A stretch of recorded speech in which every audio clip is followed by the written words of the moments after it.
माननीय नीतीश कुमार जी से ये अनुरोध करता हूँ एक छात्र होने के नाते कि जो छात्र का जो 2 वर्षों से लगातार लॉकडाउन चल रहा है, 2 वर्षों से मतलब छात्र का जो लॉकडाउन चल रहा है, जो शिक्षा है वो पूरी तरीके से प्रभावित है।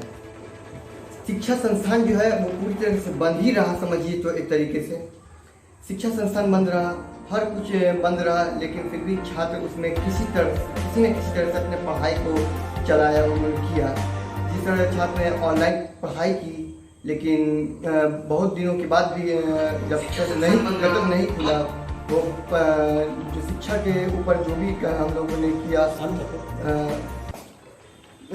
जो नया जो स्कीम लाया उन्होंने नीतीश कुमार जी ने कि शिक्षा जो है गरीबों के लिए मतलब जो हो रहा है अभी, जो इस कोरोना काल में जो शिक्षा है वो पूरी तरीके से मतलब नहीं हो पाया है। और ये जो छात्र छात्राओं हैं, हम लोग मिलकर यही चाहते हैं कि जो फीस है, जैसे सीबीएसई बोर्ड है चाहे स्टेट बोर्ड है, वहाँ पे जो फीस है, जो प्राइवेट जो भी स्कूल है उनसे फीस जो है हम लोग चाहते हैं कि माफ़ हो जाए। और जो वहाँ पे शिक्षक हैं जो वहाँ पे पढ़ाते हैं, उनका शिक्षा जो फीस है जो सरकार दे, जिससे छात्र पर भी कोई असर ना पड़े, उनके माता पिता पे असर ना पड़े और स्कूल से भी फीस भी ना ले।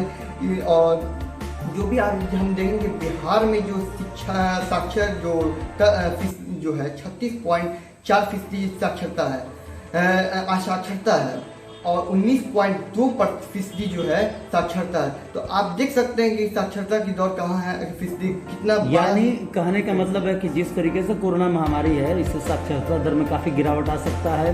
यदि इस तरीके का रहा, यदि बच्चों को केवल कागज पर सर्टिफिकेट मिल सकता है, ज्ञान तो उन्हें नहीं मिलेगा। नहीं, ज्ञान नहीं मिलेगा, क्योंकि जिस तरीके से प्रमोट किया जा रहा है बच्चों को, सीबीएसई हो या किसी और बोर्ड का परीक्षा हो, तो लगातार उनको प्रोन्नत किया जा रहा है। तो इससे तो काफ़ी बच्चों का आने वाले दिनों में तो इनका भविष्य अंधकार में होगा। जी बिल्कुल, क्योंकि देखिए आप पहले कि अभी हम लोग पढ़ रहे हैं ऑनलाइन में, उतने अच्छे से पढ़ाई नहीं हो पा रही है हम लोगों की। सरकार उतना प्रोवाइड, मान लीजिए कुछ बच्चे हैं कि जो कर रहे हैं पढ़ाई, और सबके ऑनलाइन कर रहे हैं। जो गरीब दर के बच्चे, जो वीकर सेक्शन ऑफ सोसाइटी हैं, वो तो नहीं कर पाएंगे। उनके पास मान लीजिए अगर सुख सुविधा नहीं है तो वो ऑनलाइन क्लास नहीं कर पाएंगे। सबसे ज़्यादा हम लोग देख लें, आज डीएम हो गए, एसपी हो गए, मंत्री हो गए, एमएलए हो गए, उन सभी लोग जो है अपने बच्चे को क्यों प्राइवेट स्कूल में भेजते हैं, आखिर सरकारी स्कूल में क्यों नहीं भेजते हैं? क्योंकि वहाँ की शिक्षा जो है वो सही से नहीं होती है। वहाँ पे पढ़ाई का जो व्यवस्था है उन्होंने सही नहीं किया है, और वो अपने बच्चे को प्राइवेट स्कूल में भेज रहे हैं। उस तरह उनको भी यही सोचना चाहिए, जिस तरह हमारे बच्चे को लिए उस सरकारी स्कूल में अब इस वक्त पढ़ाई सही नहीं मिल पा रहा है, तो गरीब बच्चों के लिए क्या हाल होता होगा, उनको भी नहीं होता होगा। और मान लीजिए आज हम लोग कैसे भी करके जैसे तैसे ऑनलाइन क्लास पढ़ रहे हैं, लेकिन कल दिन वही जब हम लोग कंपटीशन के एग्जाम में जब हम छात्र बैठेंगे, तो कुछ ही छात्र हैं जो कंपटीशन का एग्जाम निकाल पाएंगे, और बाकी जो बचे हुए छात्र हैं वो कंपटीशन का एग्जाम नहीं निकाल पाएंगे। तो फिर यही होगा कि निष्कर्ष यही निकलेगा कि आगे फिर यही सवाल होगा, फिर देश में हम लोग सवाल पैदा करेंगे कि क्यों नहीं हो रहा है। आज देख रहे हैं कि गरीब भी जो बेरोजगार हैं उनको भी आज नौकरी नहीं मिली है, तो वो आज भी रोड पर हैं और वो काम अपना ढूंढ रहे हैं। उनके पीछे सरकार को सोचना चाहिए, नीतीश कुमार जी को। और जो भी जैसे आज हम लोग रोड पे चल रहे हैं, जैसे गरीब है जो आज कोरोना जो महामारी है अभी तक लगातार जो बढ़ रहा है तेजी से, इसमें जो सरकार को है गरीबों को 15-15 हज़ार रुपया हर गरीबों को देना चाहिए।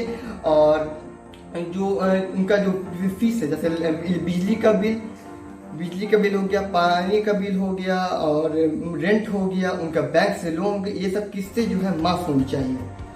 एक बात आपने कहा कि लोन माफ़ होना चाहिए, क्योंकि पिछले साल भी आपने देखा होगा कि जो शुरुआत में लॉकडाउन बाद छोटा लॉकडाउन लगा कि लोगों को लगा चलिए 10 दिन 14 दिन देख लेते हैं, उसके बाद फिर लॉकडाउन बढ़ा और बढ़ते काफ़ी लंबा चला गया। इस बार भी बिहार में अभी लॉकडाउन चल रहा है, और सभी एक तरीके से सबसे पहले तो शिक्षण संस्थानें बंद होती है जैसे ही कोरोना का ग्राफ बढ़ता है। जबकि तीसरा लहर की जो बात हो रहा है वो काफ़ी खतरनाक है, और हमारे बिहार में तो अब ब्लैक फंगस को महामारी घोषित कर दिया गया है। तो इस तरीके से जिस तरीके से जो शिक्षा व्यवस्था है वो तो पटरी पर आता कहीं से दिखाई नहीं दे रहा है। सरकारी शिक्षण संस्थान पूरी तरीके से कोलैप्स हो चुके हैं।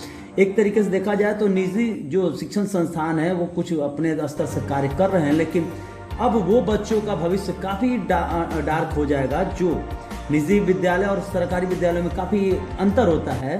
वी आर पोल अपार्ट, मतलब कि ज़मीन आसमान का फ़र्क होता है।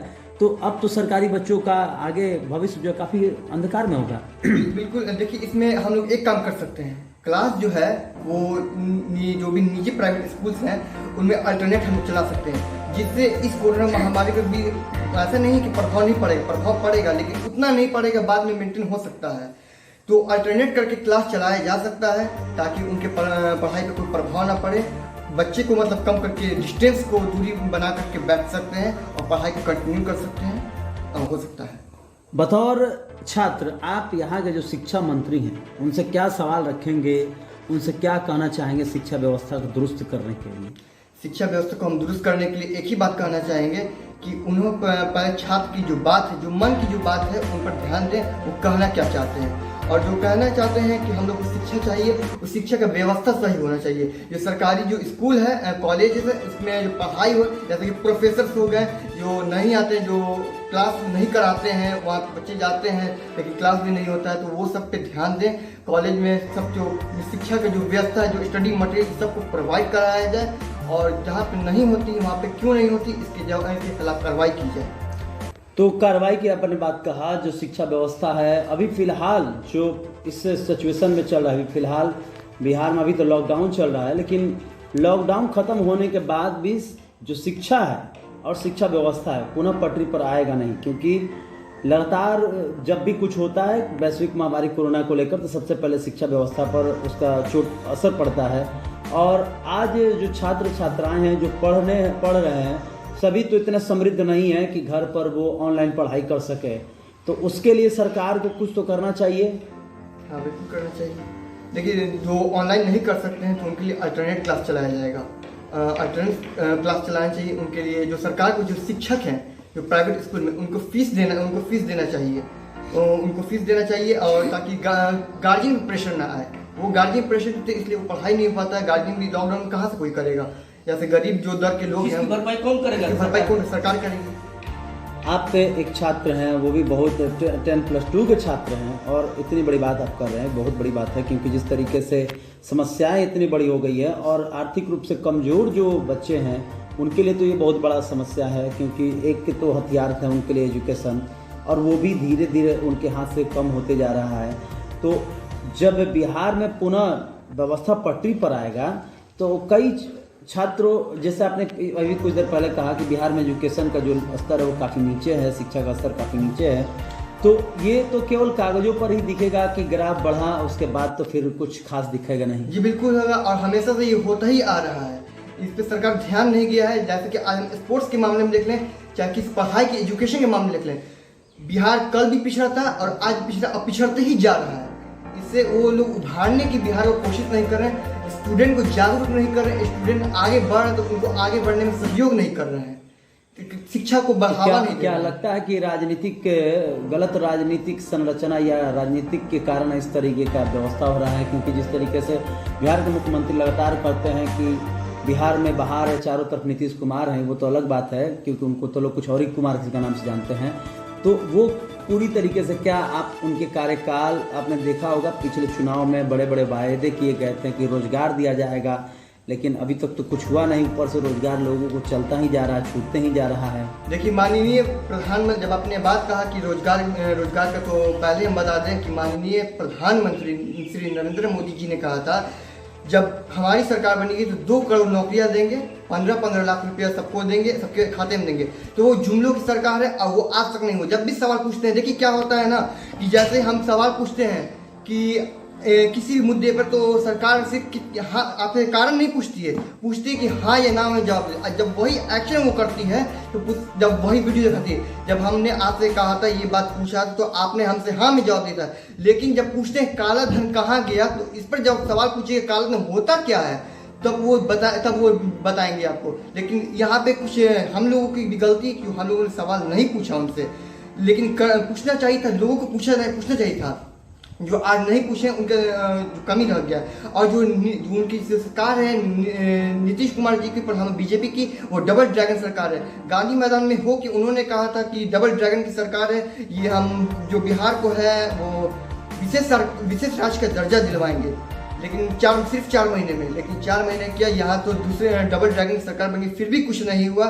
तो आप सोच सकते हैं उनकी जो सरकार है ये जुमलों की सरकार है। लेकिन एक बात जान लीजिए, हमेशा आप पॉलिटिक्स कीजिए, हर चीज़ में पॉलिटिक्स कीजिए, कोई गलत नहीं है, लेकिन स्टूडेंट पॉलिटिक्स मत कीजिए, क्योंकि अगर स्टूडेंट अगर विरोध पे आ गया तो फिर ये सरकार को बहुत भारी पड़ेगा और सरकार को इसको भुगतना पड़ेगा। जो आपके जो मित्र हैं, दोस्त हैं, छात्र, उनसे क्या अपील करेंगे? क्योंकि जिस तरीके से बात किया जाता है युवा बात देश की किया जाता है, प्रधानमंत्री भी कहते हैं कि सबसे युवा देश भारत है, लेकिन क्या इस तरीके से युवा होने से केवल कहने से हो जाएगा? क्यों? तो पहले हम ये कहते हैं, पहले कीजिए तब बोलिए। पहले आप कुछ काम नहीं आपका, जब आप काम कीजिए उसके बाद बोलिए, तब हम मानेंगे। अब आपकी बातों पे हम हमको क्या पूरे देश को आपकी बातों पे कोई भरोसा नहीं है। यानी एक तरीके से देखा जाए तो शिक्षा व्यवस्था और आज के वर्तमान जो परिवेश है उस स्थिति में तो छात्रों का काफ़ी नुकसान होगा। छात्र पूरा है। तो बिहार के अपने यहाँ के लोगों से और यहाँ के जो शिक्षा विभाग के लोग हैं उनसे क्या क्या क्या कहना चाहेंगे?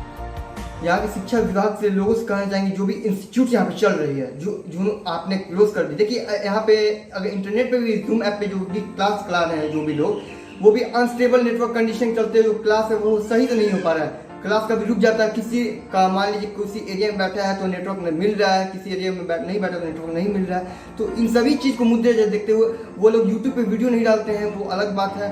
तो उनसे हम यही अपील करना चाहेंगे कि क्लास आप करवाइए, इंस्टीट्यूट खोलिए, ताकि बच्चे जाएँ। अगर नहीं पढ़ेंगे तो एग्ज़ाम कैसे देंगे? एक बात बताइए कि 12th का एग्ज़ाम आएगा, मान लीजिए सीबीएसई बोर्ड तो राहत देती है छात्रों को कुछ ना कुछ, लेकिन बिहार बोर्ड में नीतीश कुमार जी ने क्या राहत देती है? कोई राहत नहीं। एग्जाम अपने टाइम पे लेंगे, हर कुछ अपना टाइम पे करेंगे। तो आपने टाइम पे हम पूछते हैं, आपने पढ़ाई क्यों नहीं की? सही चीज़ से क्यों नहीं की आपने?